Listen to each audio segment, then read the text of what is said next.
So to start off with, I want to say that I'm not really a massive football fan. You look like a football. Sorry, Graeme. But what I do love is the kind of the engagement and the passion and just the love and hate that's involved in things like football. So we're going to talk today about football, yes, but also what brands can learn from that engagement and that sort of that loyalty that fans have, that they wish their customers had. So we're not going to talk much about football, which I think I'm the only person in Madfest and the country who would rather talk to Graeme about AI than football, so forgive me, but let's do a bit of football chat first. So in all your career in football, what have you learned that made the clubs you're at so successful? Well, I think there's so many sort of things that exist within sport, first and foremost, and then within football, then within successful teams, that really stood out for me through my career, which is everybody having a single purpose when you're at a club, and I mean from the players, the coach, all the way through the organisation to those support people. And there's an instant feedback loop with football. On the pitch, you get applauded for doing something well, and you get booed for doing something badly. I obviously spent a lot of my time getting booed, but you really do understand how to manage that feedback. And I think the great thing about sport and football is that you've got an energy that comes with it that if you enhance and use in the right way can really drive you on. That then creates a huge connection between you and your teammates, but also the fans. If they understand what you're trying to do and how you're trying to do it, of course they can be disappointed. England fans particularly at the moment, particularly disappointed.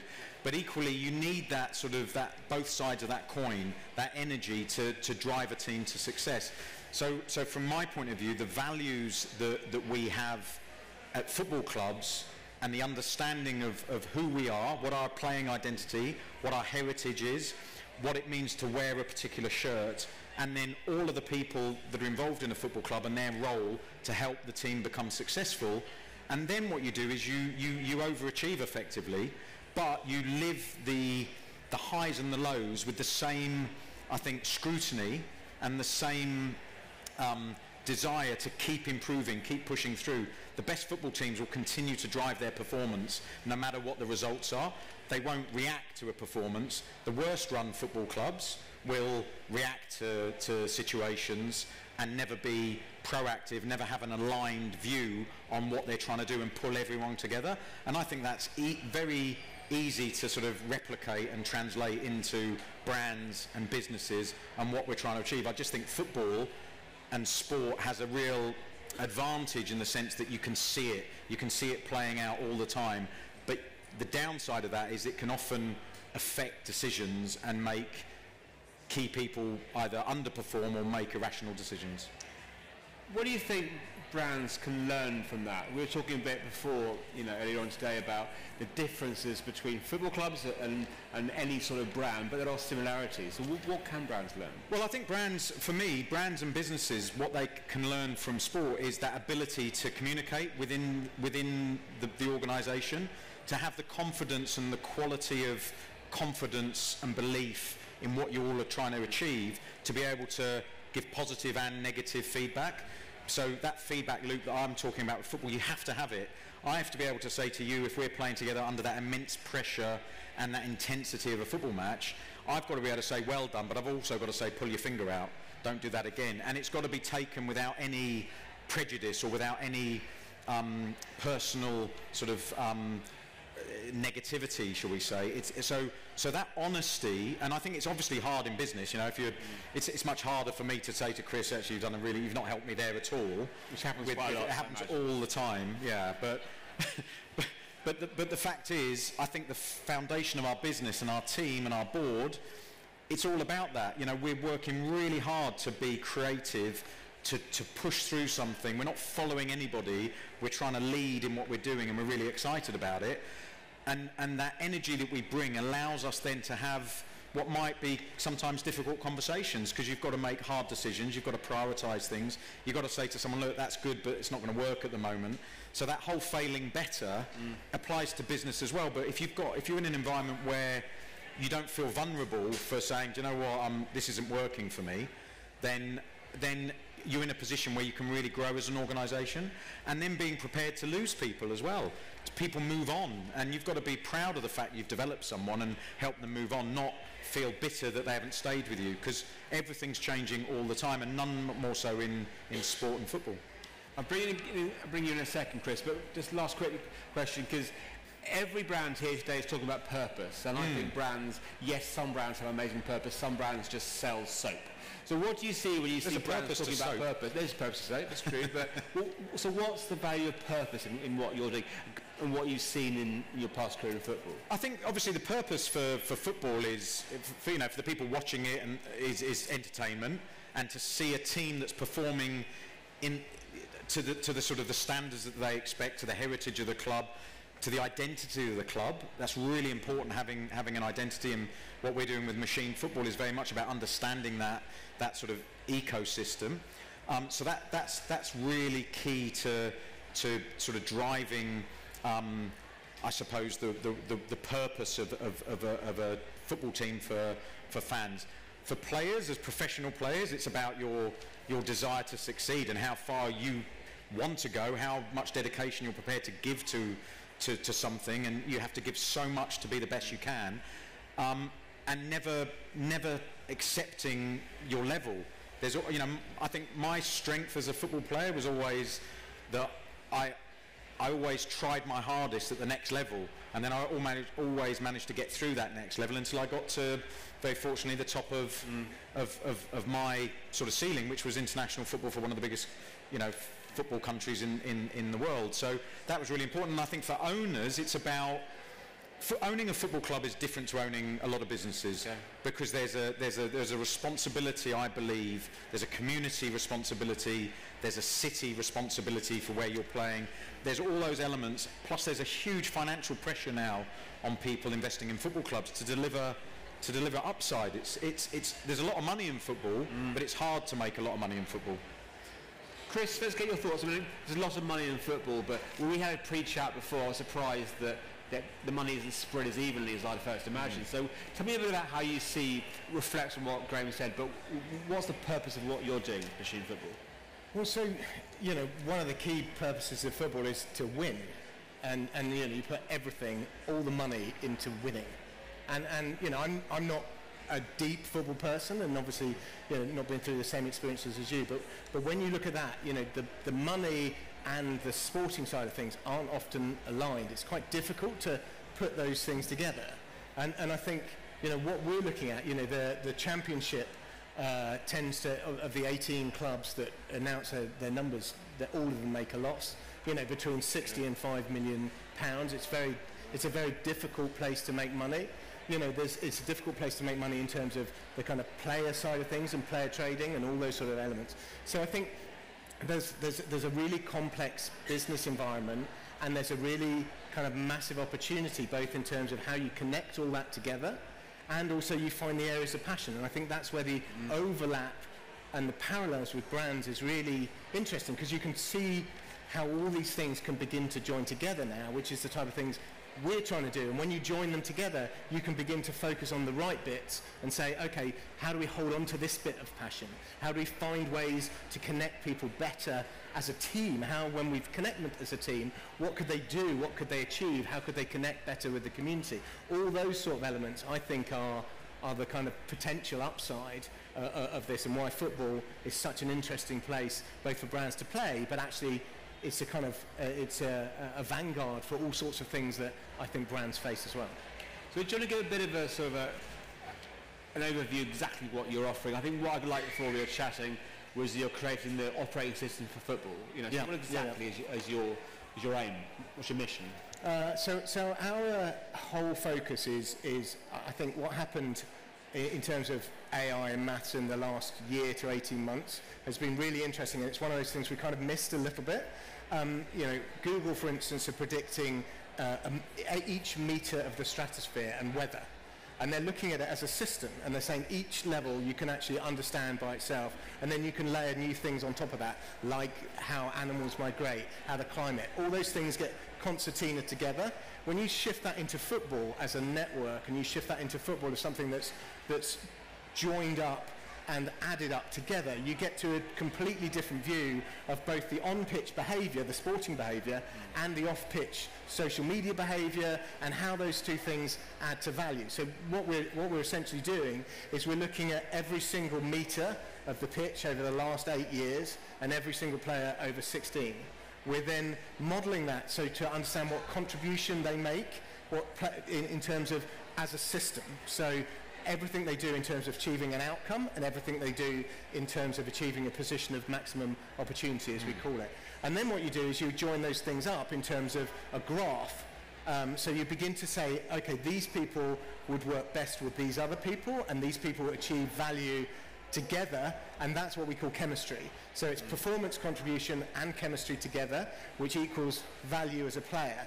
And I think what you get to as that is both something that is very interesting for marketeers to look at and say, okay, how do we actually involve ourselves at the kind of player level, as well as the club level, as well as the game level. But also what we do is we can actually begin to look at networks and say, okay, when these things join up, you know, we can actually see things differently and work differently. So our whole modus operandi is to be an operating system on top of that AI system.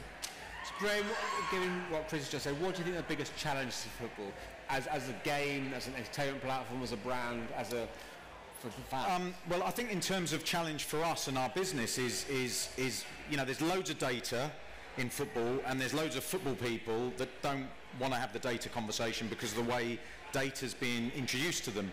They're very disconnected.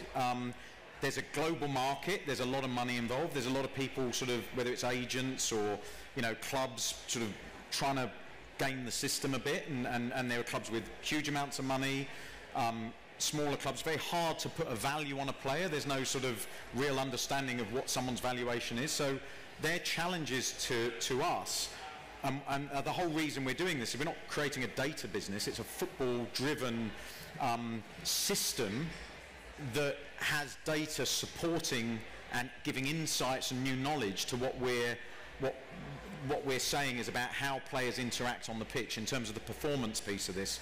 And we've got a couple of slides here where once you understand how players perform together, you can start to have a conversation around their numbers, but it's much more about the relationships.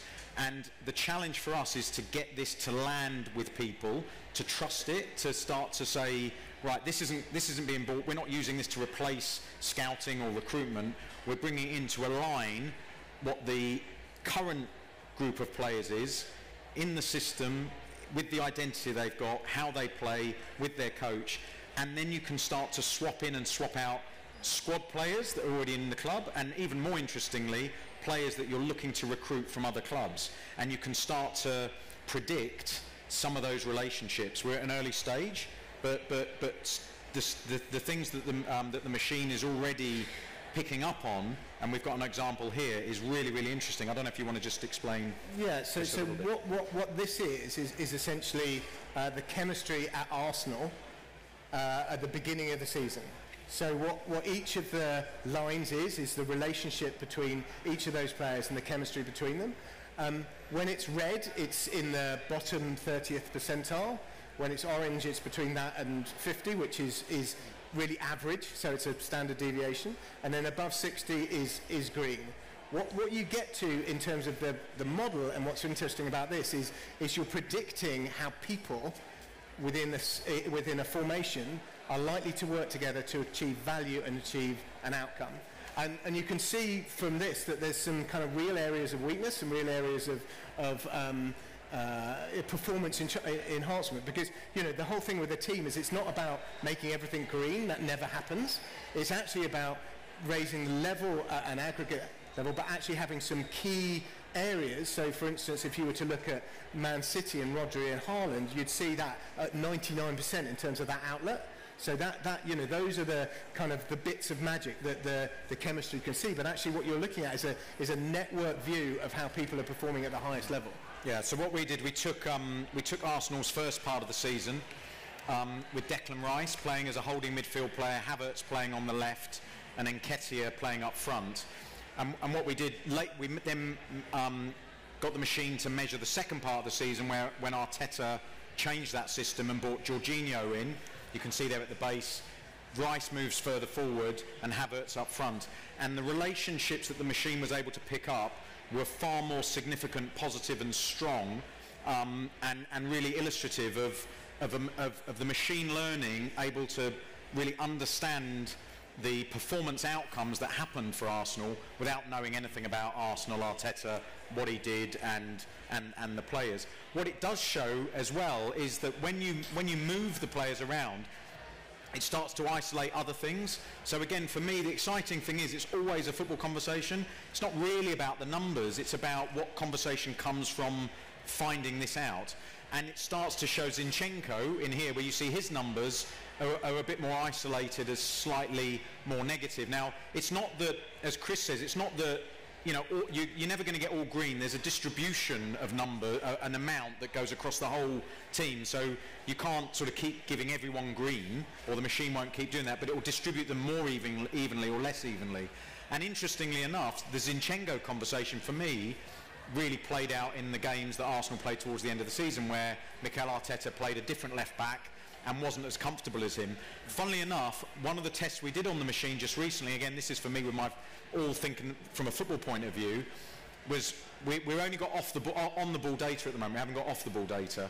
So when we put Zinchenko into our recruitment model, and we have a candidate search list which will search every player in every league who has the best chemistry with the player that you're recruiting against, the machine decided with how it measured Zinchenko that he wasn't a left back, he was actually a holding midfield player, because in possession that's what he does. So the machine gave us the wrong answer because it didn't give us left backs, but it gave us the right answer in terms of the data, and that's a really interesting sort of outcome, I suppose, for how the machine reads and what we're learning about how it sees things, and then obviously the interventions we have to make, which is actually we're looking for a left back here, so we have to weight that what it's looking for to make sure it comes up with left backs first and foremost. But the exciting thing for me is that, again, I know through my experience that I was only as good as I was because of the players around me, as well as what I could do myself, whether that was physically, technically, mentally. But I'd spend all my time before matches telling the guy in front who was playing in front of me. When I was at Chelsea, it was a player called Celestine Babayaro, telling him he was the best player on the planet for that 90 minutes. Not because he was, but I knew that if he went out and felt that he was, that would help me.